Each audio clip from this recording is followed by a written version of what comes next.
Question number 2, moving right along now. And again, Charles Bear goes first. With home prices going up, do you think Redmond will no longer be an affordable place to live? What we've seen in Bend is that with home prices going up, regular working people are being priced out of the city. Unfortunately, that is happening in Redmond as well.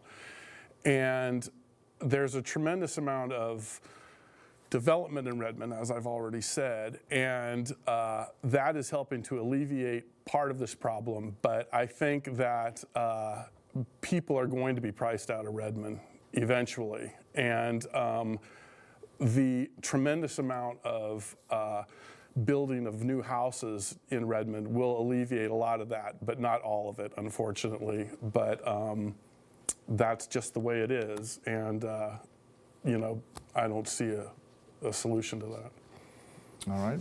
Very good, sir. Tanner Robertson, same question. With home prices going up, do you think Redmond will no longer be an affordable place to live? I think that is a very important question that we need to be looking at seriously.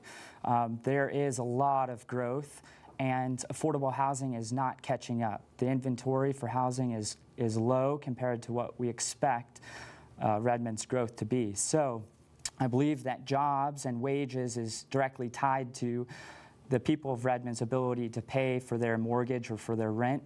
I'm also encouraged by some of the work done from our Homeless Leadership Coalition and their subgroup for affordable housing. There's great leaders in our community working on this important mission to provide affordable housing for our community. And I would like to champion that so that we can satisfy the needs of our community and have intelligent growth that citizens cannot be priced out, that we work so hard to provide jobs and housing for them. All right, thank you, sir. Mayor Endicott, with home prices going up, do you think Redmond will no longer be an affordable place to live? Well, these are the numbers. Bend just last week hit $500,000 for a median price of a home. Redmond hit $360,000, up from $317,000 a couple of years ago. So think about that. The median price in Redmond now $360,000 a year. That is a big number. However, in terms of affordable housing, we have 2 major projects that are underway right now. I went over to Salem a couple of years ago and testified about getting a new affordable housing project in Redmond. We're going to build about 485 homes, half of which will be affordable by the state definition, half will be market rate. We also have a second project downtown where we're building 47 affordable homes right in the middle of town, which will make that available to the folks that can be walking distance from shops and so forth. So I'm pretty excited about what we've done so far. Look forward to more. All right. Would anyone like an additional 30 seconds? Mr. Bear, Mr. Robertson, Mayor Endicott? No, I'm fine. All right. We move on. Question number 3 now. Do you feel Redmond is missing out on extra tax revenue by banning marijuana dispensaries? Why or why not? Mr. Bear, we begin with you. I think legalization of marijuana in Bend has been a tremendous success. I fully support the legalization of marijuana in Redmond. I support the legalization of growing marijuana in Redmond. I support the legalization of selling marijuana in Redmond. I support the legalization of smoking marijuana in Redmond.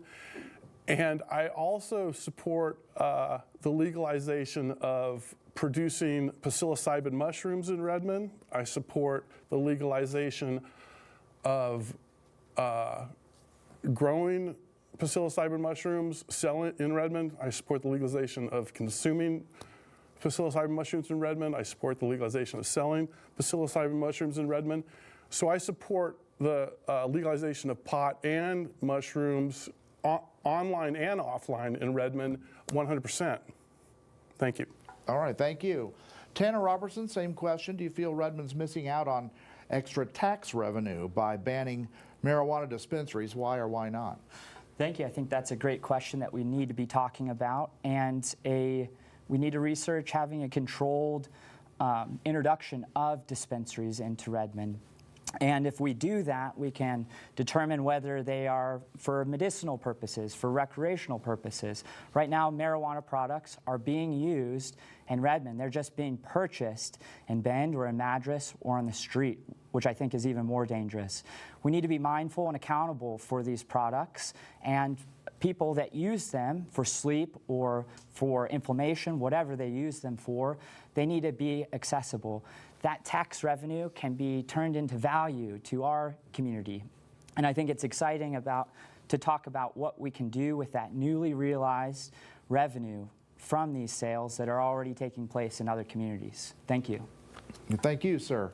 Mayor Endicott, same question to you. Do you think Redmond's missing out on extra tax revenue by banning marijuana dispensaries? Why or why not? Well, we've visited this issue a few times over the last couple of years.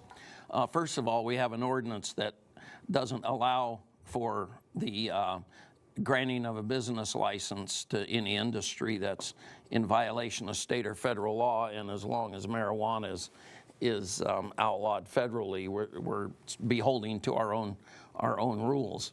However, we did ask the chief of police that question and one night at a council meeting, and his answer was that the cost-benefit analysis showed that we would actually spend more money to try and police for the increased policing that we would be required to do. Also, the sheriff, Nelson, has told me the same thing, that he now has real-life experience. I will remind everyone they can grow their own. They just cannot buy it in Redmond.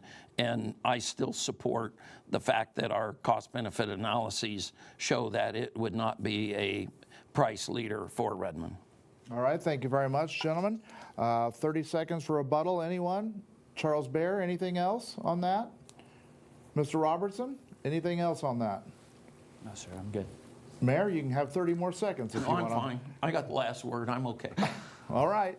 The question here was on tax benefits, and I'm going to go further along on this question. And gentlemen, if you can give me 30 seconds and answer on this one. Charles Bear, do you think people are leaving Redmond, spending money in Bend on weed, and that money staying in Bend? Does that hurt Redmond, do you think?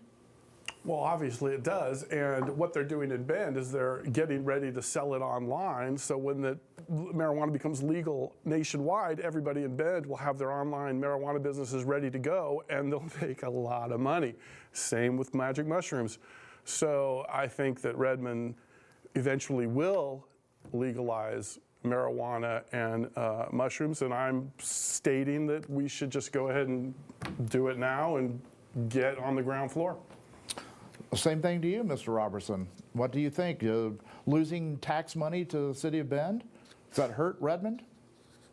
Well, that is tax revenue that we can keep in our community and transition to our community value and our projects to support the Redmond Police Department, perhaps to support Parks and Rec. There's a number of ways that we can use that newly realized tax revenue, and we need to explore that. I think that those opportunities are very exciting to discuss. And what can we do? What are the possibilities with that? Are there educational programs that we can fund? Thank you. All right, thank you. Mayor Endicott, let's go a little further on that question too. Do you think the city of Redmond is losing out the revenue to the city of Bend? And you just say your cost analysis, but the dollars are the dollars. Do you think that Redmond's missing out here?